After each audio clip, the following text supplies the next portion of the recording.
আসসালামু আলাইকুম, সবাই কেমন আছেন? আশা করছি সবাই ভালো আছেন। তো আল্লাহর রহমতে আমরাও ভালো আছি। আমি আরেকটি নতুন ভিডিও নিয়ে আপনাদের মাঝে হাজির হলাম। আশা করছি আমার সাথে পুরো ভিডিওটা দেখে নেবেন। আর ভিডিওটার কোনো অংশ যদি আপনাদের ভালো লেগে যায় তাহলে অবশ্যই সাবস্ক্রাইব করে দিবেন আর একটি লাইক অবশ্যই দিয়ে দিবেন। আপনাদের সাপোর্ট আমার অনেক প্রয়োজন।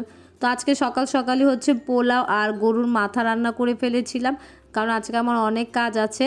তো এই তো আমার হাজব্যান্ড আমাকে একটু হেল্প করছিল, ও পর্দাগুলো খুলে দিচ্ছিল আর আমি হচ্ছে সোফার নিচ টিচ একবারে পরিষ্কার করে ফেলেছি, কারণ যেহেতু রোজা আসছে আর শবে বরাত। তো এইটা ছিল হচ্ছে শবে বরাতের আগের দিন, বাট শবে বরাত মানে তো চলে গেছে, তো অনেক দিন হয়ে গেছে, কারণ আমার হাজব্যান্ড হচ্ছে দুবাই গিয়েছিল, তো যার কারণে আমি মার বাসায় চলে গিয়েছিলাম। তো ভিডিওটা দিতে একটু উল্টাপাল্টা হয়ে গিয়েছিল। তো আমি তো একটু করে ঘর গুছিয়ে নিয়েছিলাম। তো আজকে আমি হচ্ছে যে ফ্রিজটাও পরিষ্কার করেছি, ফ্রিজের উপরের অংশটুক, নিচেরটা করিনি। তো নিচেরটা আরেকদিন করবো, কারণ যেহেতু আনাইজা ছোট আমি একবারে সব করতে পারি না, আমি একটু করেই করি। তো আমি আজকে হচ্ছে ডিপটা ক্লিন করে নিচ্ছিলাম। ডিপটা ক্লিন করতে আমি তেমন কিছু ইউজ করিনি, পানির মধ্যে একটু লেবু দিয়ে দিয়েছিলাম, কারণ যেহেতু খাবারের জিনিস রাখি তো তেমন কেমিক্যাল কিছু ইউজ করিনি। আর যেহেতু আমি হচ্ছে কয়েকদিন পরই পরিষ্কার করি, তো তেমন হচ্ছে পরিষ্কার করা লাগে না, অল্প একটু মোছা দিলে হয়ে যায়। আর এই তো বাইরেও খুব ময়লা হয়েছে, এটাও পরিষ্কার করতে হবে। আর আমি এখানে একটি নতুন চাদর বিছিয়ে নিচ্ছিলাম, কারণ যেহেতু শবে বরাত রোজা আসছে, তো পবিত্র দিনগুলোর জন্য আমি ভেবেছি যে একটা সুন্দর চাদর বিছাই। তো এবার যেহেতু আমার শবে বরাতের দিন বাসায় থাকা হলো না, কারণ আমার হাজব্যান্ডের ফ্লাইট ছিল শবে বরাতের দিনই সকালবেলায়।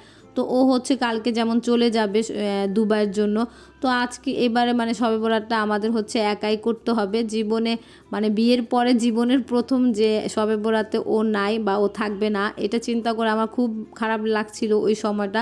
তো কিছু করার নাই, মানুষের জীবনের তাগিদে বা কাজের তাগিদে অনেক কিছুই করতে হয়, কারণ ওর অফিসের কাজ ছিল, তো ওই সময় ওর যেতে হয়েছে। তো তারপর আমি ভেবেছি যে আমার বাসাটা আমি গুছিয়ে রাখি সবসময় যেমন করি, তো গুছানো থাকলে আমারও ভাল লাগবে, মনটাও ভাল লাগবে। তো এই জন্য আমি হচ্ছে গুছিয়ে মানে রাখার জন্য যা করা তাই করছি, কারণ ও থাকলে আমি যা করতাম এগুলাই করছিলাম। তো নতুন চাদর বিছিয়েছিলাম, তারপরে ঘর টরও পরিষ্কার করেছি। তো এই তো আমার চাদরটা ফাইনাল লুক। আমি কিছু চাদর হচ্ছে কিছু দিনের জন্য রেখে দিই, যেমন এই চাদরগুলো আমি হচ্ছে ঈদের সময় বিছাই বা শবে বরাত এরকম সময়, তো তাই আমি বিছিয়েছি। তো যেহেতু আমি পুরো ঘরটা একটু পরিষ্কার করেছি, তো ভাবলাম আমি ছোটোখাটো একটা হোম ট্যুর দেই আর আপনাদেরকে একটু দেখাই।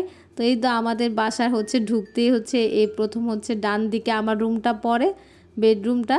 তো এই তো আমার বেডরুমটা হচ্ছে এরকম, একটা খাট আছে আর একটা আলমারি, আর তেমন কিছু নাই। আর জানলার পাশটা হচ্ছে আমি একটু সুন্দর করে একটা টুল টাইপ বলা যায় বা সোফা টাইপ করে নিয়েছিলাম। আসলে এটা হচ্ছে আগে আমার এই পাশে খাট মানে বিছানাটা ছিল, তো যখন আনাইজা হওয়ার পরে তো আমি এই কাঠ দিয়ে এটা বাড়তি করে নিয়েছিলাম সিস্টেমটা। তো এখন আমি কিছুদিন না ঠিক 1 বছর আগে আমি রুমটা চেঞ্জ করেছি, খাটটা ওই পাশে নিয়ে আসছি। তো ওই পাশে টুলটা এইভাবে রয়ে গেছে সুন্দর মতো, তো আমি আবার একটু ডেকোরেশন করে নিয়েছি।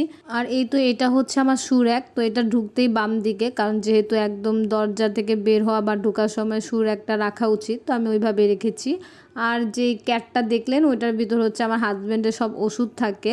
আর এই তো এটা হচ্ছে কি বলবো, এটা আসলে ডাইনিং বলা যায়, বাট আমি না ওইভাবে রাখিনি, কারণ আমার কাছে না মানে খোলামেলা খুব ভাল লাগে। তো তারপর আমি একটা টেবিল নিয়েছি, তো এটা চেয়ার টেয়ার এখনও বানানো হয়নি।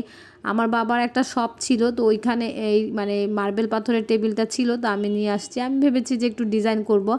আমি কিন্তু অনেক পুরনো জিনিস দিয়ে সুন্দর করে ডিজাইন করতে পারি, তো এই জন্য ওইভাবে হচ্ছে খাবারের টেবিলটা রয়ে গেছে। আর অলরেডি আমাদের একটা খাবারের টেবিল আছে যেটা ফোল্ড করা থাকে, যারা আমার আগের ভিডিও দেখেছেন তারা হয়তো বা দেখেছেন। আর এই তো এটা আদিয়ানের রুম, তো আদিয়ানের রুমটাও একটু গুছিয়েছিলাম। আর এই যে এই শোপিস রাখার একটা দেখছেন, তো এটাও পুরনো কাঠ দিয়ে বানানো, আমি একটু ডিজাইন করে বানিয়ে নিয়েছি। আর এখানে হচ্ছে আদিয়ানে কলম রাখার জিনিস আছে, তো এইটা আদিয়ানে এত কিছু রেখেছে যে একদম মানে নষ্ট করে দিয়েছে। এটা হচ্ছে একটা পাটের ব্যাগ ছিল। আর এখানে হচ্ছে আমাদের একটা বেসিন আর ওয়াশরুম, আর ওই তো বাইরে ঢোকার দরজাটা, তো এই দিক দিয়ে ঘুরলে আবার হচ্ছে আমাদের হচ্ছে ড্রয়িং রুমটা বাম দিকে। তো এই তো ড্রয়িং রুমটা, তো আমি এই তো সকালবেলা এগুলো সব ঠিকঠাক করে এভাবে গুছিয়ে নিয়েছি। তো আমাদের ড্রয়িং রুমটাও দেখতে খুব সুন্দর লাগছিল। আর এই পাশে ফ্রিজ আছে, আর ডান দিকে হচ্ছে ছোট্ট একটা পাকঘর, এই যে। আসলে আমরা হচ্ছে যে এইটা তো আমার মানে শ্বশুরের ফ্ল্যাট, তো আমরা একটু 2টা পাকঘর রেখেছি যে ভবিষ্যতে যদি আমরা না থাকি তাহলে যাতে সেপারেট করে এটাকে ভাড়া দেওয়া যায়, তাই 2 পাশে 2টা পাকঘর ওইভাবে ওইরকম সিস্টেম করে রেখেছি। আর বাম দিকে আরেকটা রুম ছিল, তো ওই রুমটা আপনাদের দেখায়নি কারণ শীতের কাপড় চোপড় দিয়ে ওই রুমটা একদমই মানে বাজে হয়ে আছে, রুমটা ঠিক করতে হবে। তো যেহেতু আমার হাজব্যান্ড দুবাই চলে যাচ্ছে, তো ওকে আর প্রেশার দেনে, ভেবেছি ও আসুক দেন ঠিক করব, তারপর আপনাদেরকে ওই রুমটাও দেখাবো। আর ফাইনালি আমি একদিন সুন্দর করে আমার হোম ট্যুরটা দিব।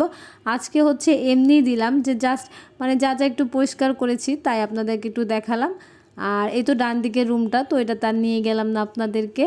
আর এই তো পুরো বাসাটা, এটা ছোট্ট একটা পাকঘর আর আরেকটা পাকঘর আছে ওই দিকে। আর এটা হচ্ছে ডাইনিং বলা যায়, বাট আমি টেবিলটা মাঝখানে রাখিনি কারণ আমি একটু সুন্দর করে রেখেছি। আর এই তো ডান দিকে হচ্ছে একবার বের হওয়ার দরজাটা, আর ডান দিকে যে টেবিলটা দেখছেন এটাই আমার ফোল্ড করা খাবারের টেবিলটা। আর দরজা থেকে বের হওয়ার পাশেই হচ্ছে কি হোল্ডারটা রেখেছি। তো দুপুরে খাবার তো শান্তি মতো আপনাদেরকে দেখাতে পারলাম না কারণ খুব কাজ করেছিলাম, তো ভাবলাম রাত্রে খাবারটাই দেখাই। তো আমি আমার হাজব্যান্ডের জন্য হচ্ছে মাংসটা বেড়ে নিচ্ছিলাম। তো ওই বলেছে যে আজকে হচ্ছে গরুর মাথার মাংসটা খাবে আর হচ্ছে পোলাও খাবে, কারণ কালকে যেহেতু ও দুবাই যাচ্ছে, তো ওকে আমি জিজ্ঞেস করছিলাম কি খেতে ইচ্ছা করে, খেয়ে যাও। তো ও এগুলা বলেছে তাই আমি রান্না করেছি। তো কালকে ভোরে ও চলে যাবে, তাই মনটা খারাপ, তো একসাথেই সবাই খেয়ে নিয়েছিলাম। তো সবার আগে হচ্ছে আনাইজা শুরু করেছে। তো আমি যখন ভয়েস ওভার দিচ্ছিলাম তো ওর হচ্ছে আসার সময়ও হয়ে গেছে, ও আরেকদিন পর চলে আসবে, তো তাই খুব ভালো লাগছিল। আর এই তো আমি ফ্রিজ থেকে একটু শুটকি করলাও বের করে নিয়েছিলাম, ওগুলা ছিল, ভেবেছি যে খেয়ে শেষ করে যাই কারণ কালকে তো মার বাসায় চলে যাব। আর এখানে আনাইজা খাওয়া স্টার্ট করে দিয়েছে। তো আজকে আমি আমার ভিডিওটা এই পর্যন্তই রাখবো। সবাই ভালো থেকেন, আল্লাহ হাফেজ, আসসালামু আলাইকুম।